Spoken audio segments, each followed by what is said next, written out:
السلام علیکم ورحمۃ اللہ وبرکاتہ۔ بعض تبلیغی احباب کی جانب سے بارہا یہ سوال آتا رہا ہے کہ ایک حدیث جو ہر بیان کے شروع میں سبھی ہمارے تبلیغی حضرات بیان فرماتے ہیں یا اکثر بیان فرماتے ہیں، وہ یہ ہے کہ تھوڑی دیر دین کی غور و فکر لے کر بیٹھنا 60 یا 70 سال کی نفلی عبادت سے افضل ہے۔ تو کیا اس حدیث کا کہیں سے ثبوت ہے؟ کیا اس حدیث کو آپ صلی اللہ علیہ وسلم کے نام سے بیان کرنا جائز ہے؟ آج اسی حدیث کا خلاصہ کرنے کے لیے آپ حضرات کے سامنے پیش ہوا ہوں۔ دو باتیں اس سلسلے میں عرض کروں گا۔ ایک بات تو یہ کہ دین کی غور و فکر لے کر بیٹھنا، یعنی دین سارے عالم میں پھیل جائے، اس کی غور و فکر لے کر بیٹھنا 60 یا 70 سال کی نفلی عبادت سے افضل، ایک بات تو یہ ہے۔ دوسری بات کہ اللہ تعالیٰ کی بنائی ہوئی چیزوں کی غور و فکر کرنا، اللہ نے آسمان بنایا، زمین بنائی، آسمان میں ستارے بنائے، اس کی غور و فکر لے کر کے بیٹھنا، اس کا ثواب، دو باتیں الگ الگ ہیں۔ تو پہلی بات عرض کر دوں آپ سے کہ تھوڑی دیر دین کی غور و فکر لے کر کے بیٹھنا 60 یا 70 سال کی نفلی عبادت سے افضل ہے، ایسی کوئی حدیث سرے سے ہے ہی نہیں۔ اس حدیث کا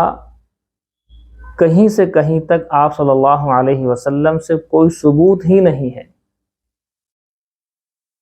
بلکہ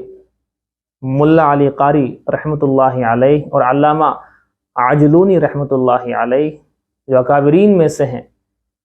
انہوں نے اپنی کتابوں میں اس بات کا ذکر کیا ہے کہ یہ حدیث نہیں ہے، بلکہ یہ سری سقطی رحمۃ اللہ علیہ کا کلام ہے۔ اس کو حدیث کے نام پر اللہ کے حبیب صلی اللہ علیہ وسلم کی طرف منسوب کرنا یہ جائز ہی نہیں ہے، لہذا گزارش کروں گا کہ اس کو حدیث کے نام پر بیان نہ کیا جائے، اور اپنے بیانات میں، مذاکرات میں جو شروع میں کہا جاتا ہے کہ اللہ کے دین کی غور و فکر لے کر کے بیٹھنے والے کو 60 یا 70 سال کی نفلی عبادت کا ثواب ہے، اس کو یہاں سے حذف کر دیا جائے، ختم کر دیا جائے، باقی آگے جو بیان کرنا ہے وہ آپ کر سکتے ہیں۔ دوسری چیز، حضرت شیخ الحدیث رحمہ اللہ اپنی فضائل ذکر میں بیان فرماتے ہیں کہ تھوڑی دیر غور و فکر کر لینا 60 یا 70 سال کی عبادت سے افضل ہے۔ اس کا تعلق دراصل اللہ تعالیٰ کی بنائی ہوئی مخلوقات میں غور و فکر کرنے سے ہے۔ حضرت ابو ہریرہ کی ایک روایت ذکر کی جاتی ہے کہ حضور نے ارشاد فرمایا کہ ایک آدمی اپنی چھت پر لیٹا ہوا تھا اور اللہ تعالیٰ کے بنائے ہوئے آسمان میں غور و فکر کر رہا تھا، ستاروں میں غور و فکر کر رہا تھا، اور کہہ رہا تھا کہ کوئی نہ کوئی تو اس آسمان کا بنانے والا ہے، کوئی نہ کوئی ستاروں کا بنانے والا ہے۔ یہ کہہ کر اس نے خدا کی قسم کھائی، اللہ کی قسم، ان کا کوئی نہ کوئی وجود دینے والا کوئی نہ کوئی ہے۔ پھر اس نے اللہ سے دعا کی، اللہ تو میری مغفرت فرما۔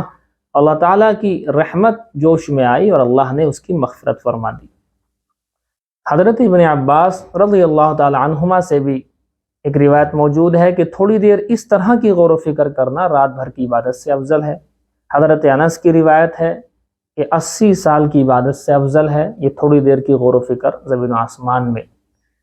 حضرت ابو ہریرہ کی ایک روایت موجود ہے کہ 60 سال کی عبادت سے افضل ہے یہ غور و فکر، یعنی آسمان کیسے بنا ہے، آسمان کے اندر ستارے اللہ نے کیسے فٹ کیے ہیں، کبھی آسمان پھٹتا نہیں ہے، گرتا نہیں ہے،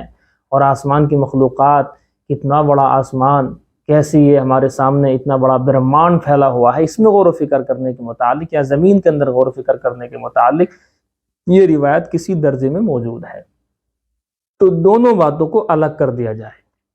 کہ اللہ کی دین پھیلانے میں غور و فکر کرنے میں 60-70 سال کی عبادت کا ثواب، ایسی کوئی روایت نہیں ہے اور نہ ہی روایت کی ضرورت ہے، بلکہ اللہ کی دین کی محنت کرنا یہ خود اتنی ثواب کا کام رکھتا ہے کہ اس میں 60-70 سال کی عبادت کا ثواب کہنے کی کوئی ضرورت نہیں ہے۔ اللہ کے دین کی محنت کرنے والوں کو ثواب اللہ کی طرف سے بے انتہا ملتا ہے، کوئی ضرورت نہیں ہے اس طرح کی روایات سے اللہ کے دین کی محنت کرنے والوں کو ثواب دینے کی کوئی ضرورت نہیں، بلکہ اللہ کی طرف سے ان کا ثواب بے پناہ ہے۔ تو اس کو الگ کر دیجئے کہ تھوڑی دیر دین کی غور و فکر لے کر کے بیٹھنا 60 یا 70 سال کی عبادت سے افضل ہے، یہ بات ثابت نہیں ہے۔ دوسرا، زمین و آسمان میں غور و فکر کرنا، اس میں 1 رات کی عبادت سے افضل، 80 رات کی عبادت سے افضل، 60 سال کی عبادت سے افضل، مختلف روایتیں موجود ہیں، لیکن ان سب کا تعلق یہ زمین و آسمان اللہ کی مخلوقات کے اندر غور و فکر کرنے سے، بیان سے اور بیان میں بیٹھنے سے اس کا کوئی تعلق نہیں ہے۔ تو دونوں باتوں کو الگ الگ کر کے ہی بیان کرنا چاہیے، ورنہ آپ صلی اللہ علیہ وسلم کی طرف کسی غلط بات کی نسبت کر دینے سے ایمان بھی ختم ہو جاتا ہے۔ آگے انشاءاللہ نیکسٹ ویڈیو آپ کے پاس پہنچے گی، اس میں حضرت علقمہ رضی اللہ تعالی عنہ کے متعلق جو مشہور واقعہ ہے کہ ماں ناراض تھی اور ماں کی ناراضگی کی وجہ سے موت کے وقت میں کلمہ نصیب نہیں ہو رہا تھا، اس پر انشاءاللہ آپ کے سامنے جو وضاحتیں پیش کروں گا۔